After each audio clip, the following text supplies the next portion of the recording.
Hello बच्चों, excellent mathematics classes में आपका स्वागत है। तो देखिए, अब शुरू होता है अतिपरवलय।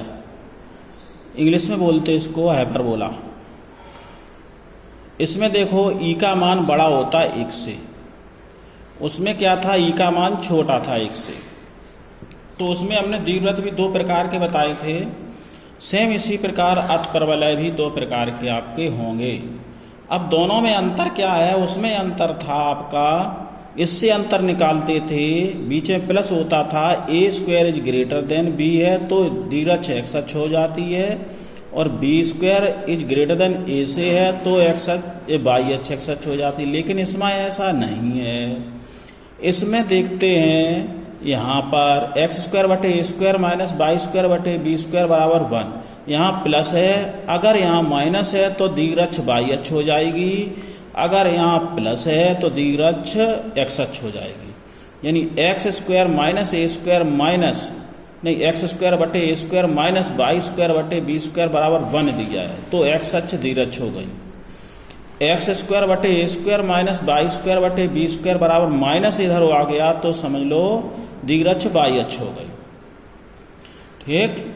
हाँ, अब इसमें 2 अक्ष होती हैं, संयुग्मी अक्ष और अनुप्रस्थ अक्ष। इसकी दीर्घ अक्ष जो वहाँ पर दीर्घ अक्ष होती थी, इसमें अनुप्रस्थ अक्ष उसी को कहते हैं। ठीक।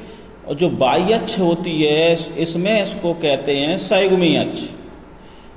ये संयुग्मी अक्ष क्यों कहते हैं, यहाँ वाई का मान अगर हम 0 करेंगे तो एक्स अक्ष की वैल्यू प्लस में निकलेगी, एक्स स्क्वायर बराबर ए स्क्वायर हो जाएगा, तो एक्स स्क्वायर का मान प्लस में आ रहा है।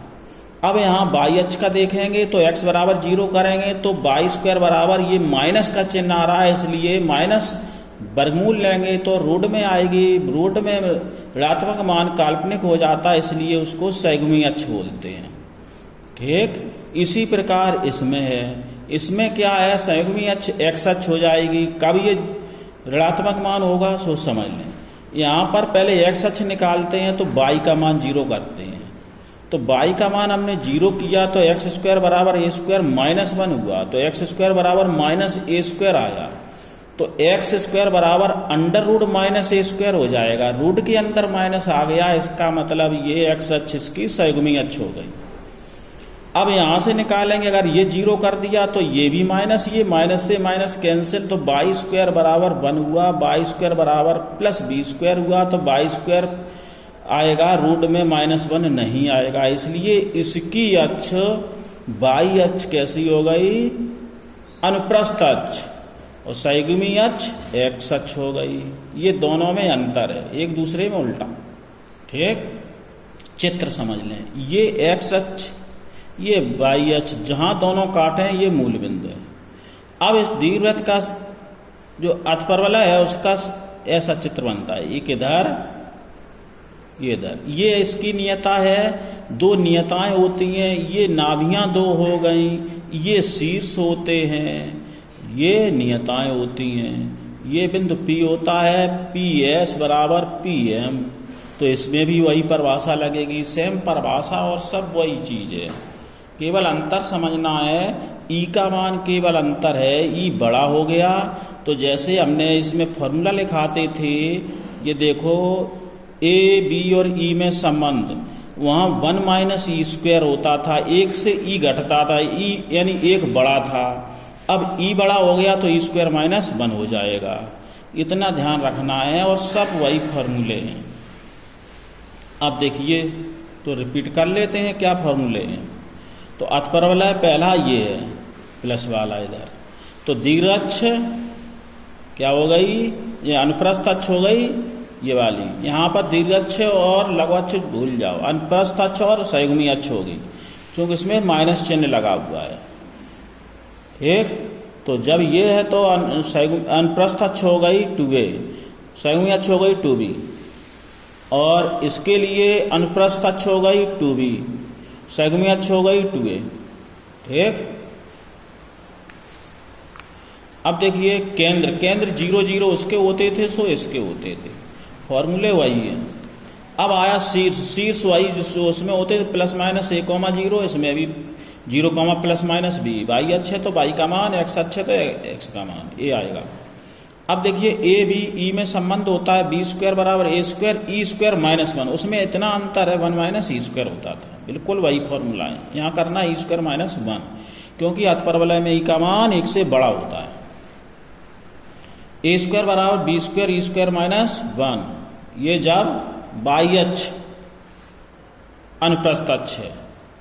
नाभियाँ प्लस माइनस ए ई कॉमा जीरो या सी कॉमा जीरो, सी का मान ए ई होता है। जो ये ए ई या बी ई मिल जाए, इधर बी ई मिलेगा तो उसका मान सी हो जाता है। दोनों का गुणनफल सी कहलाता है, ए और ई का गुणनफल सी कहलाता है। यहाँ पर देखो zero comma plus minus b e, तो या zero comma plus minus c, b और ई का गुणनफल सी कहलाता है। नियताएं plus minus a upon e, सो उसमें थी बाई बराबर plus minus b upon e. नाभलंब जीवा की लंबाई 2b स्क्वायर अपॉन ए, यही फॉर्मूला उसमें लगता था। 2a स्क्वायर अपॉन बी, उसमें दीर्घवृत्त में भी यही था। नाभियों का अंतर, यहाँ अंतर हो गया और नाभियों की बीच की दूरी होती थी, तो यहाँ अंतर हुआ, इतना ध्यान रखना है। 2a, अगर अंतर दिया है समझ लो ये है अतपरवलय, तो 2ae होगा, इसमें 2be होगा। नियताओं का अंतर, इसमें अंतर आ जाता है तो 2a अपॉन ई, इसमें 2b अपॉन ई। ये तो आपके फॉर्मूले हैं, तो एक टेबल दीर्घवृत्त की कर ली तो उसी में थोड़ा अंतर समझ लें और बिल्कुल वही याद कर लें, तो दोनों से आपका फॉर्मूले दोनों के एक ही हैं लगभग। अब देखिए इसके प्राचल समीकरण क्या होते हैं। प्राचल समीकरण x बराबर a सेक थीटा, y बराबर b टेन थीटा, उसमें क्या होता था x बराबर a कॉस थीटा, y बराबर b साइन थीटा। इसमें सेक है और टेन है, तो बिंदु कितने तो a sec theta b tan theta. परिभाषा PS बराबर e पी एम, ये सभी के लिए एक ही होती है। e का मान छोटा हो गया, बस इतना अंतर है। उसमें a और b बराबर हो जाते तो बन जाता था वृत्त, इसमें a और b अगर बराबर हो जाए तो समकोणीय अतपरवलय बन जाएगा। कैसा होगा? समकोणीय अतपरवलय। उसका समीकरण होता है, क्या लिखा है, a बराबर b तो अतपरवलय समकोणीय अतपरवलय बन जाता है। इसका समीकरण होता है x square minus y square बराबर ए स्क्वायर। इसकी उत्केंद्रता समकोणीय अतपरवलय की होती है √2, चूँकि दोनों मान बराबर होंगे तो √2 ही आएगी। ये तो आपके फॉर्मूले हो गए। अब देखिए एक्सरसाइज 11.4, क्वेश्चन 1 से 3, कुल 6 हैं, 2 भागों में बांट दिए। 1 से 3 तक के प्रत्येक अतपरवलय के शीर्ष नाभियों के निर्देशांक, उत्केंद्रता और नाभि लंब जीवा की लंबाई ज्ञात करो। तो इसमें 3 हैं, 2 बताते हैं, एक तो कर ही लेंगे आप। पहला देखिए x स्क्वायर बटे 16 माइनस वाई स्क्वायर बटे 9 बराबर 1। अब इसमें मानक रूप में लिखने के बाद अगर यहाँ माइनस आता है तो समझ लो दीर्घअक्ष वाई अक्ष होगा। इसमें माइनस नहीं है तो दीर्घअक्ष एक्स अक्ष है। दीर्घ का अनुप्रस्थ अक्ष, दीर्घअक्ष की जगह यहाँ क्या आ जाती है, अनुप्रस्थ अक्ष। तो अनुप्रस्थ अक्ष आपकी एक्स अक्ष है, क्योंकि यहाँ माइनस नहीं है, मानक रूप हमारा लिखा है। अगर वाई स्क्वायर ये माइनस का इधर लिखा होता तो माइनस आने की संभावना थी। तो a स्क्वायर बराबर 16, a बराबर 4, b स्क्वायर बराबर 9, b बराबर 3। तो सब अनुप्रस्थ अक्ष, जब दीर्घअक्ष अनुप्रस्थ अक्ष हो यानी एक्स अक्ष हो तो उसका वो वाले फॉर्मूले लगाते हैं। a b पता है, फिर हमें चाहिए किसका, e का मान। तो b स्क्वायर बराबर a square, e square minus 1, b की वैल्यू b स्क्वायर की 9 है, a स्क्वायर की वैल्यू 16 है, ई स्क्वायर माइनस 1, यहाँ से ई निकाल लो, 1 से बड़ा आएगा। तो ये 9/16 बराबर ई स्क्वायर, तो ये माइनस का चिन्ह इधर ले जाओ। 9/16 प्लस 1, ई स्क्वायर बराबर 25/16 यानी 5/4। तो 1 से ज़्यादा हो गई, 4 का भाग 4 1 4, कुछ बचा यानी 1 से ज़्यादा हो गई। तो ये आपका ई का मान आया। अब निकालेंगे शीर्ष नाभलंब की लंबाइयाँ। तो पहले शीर्ष देख लिए क्या होते हैं, प्लस माइनस a, 0, a की वैल्यू रख दो 4, तो प्लस माइनस 4, 0 है। नाभियाँ होती हैं प्लस माइनस a e, 0। तो a का मान पता है, e का मान ये निकाल ही लिया। तो a का मान 4 है, प्लस माइनस है ही, 5/4 से 4 कैंसिल, तो नाभियाँ हो गई +-5, 0। अब नावलम जीवा की लंबाई 2b² a बराबर 2b² का मान है आपका 9, 9/a की वैल्यू है 4, 2 दूनी 4, 9/2 आ गई। ठीक।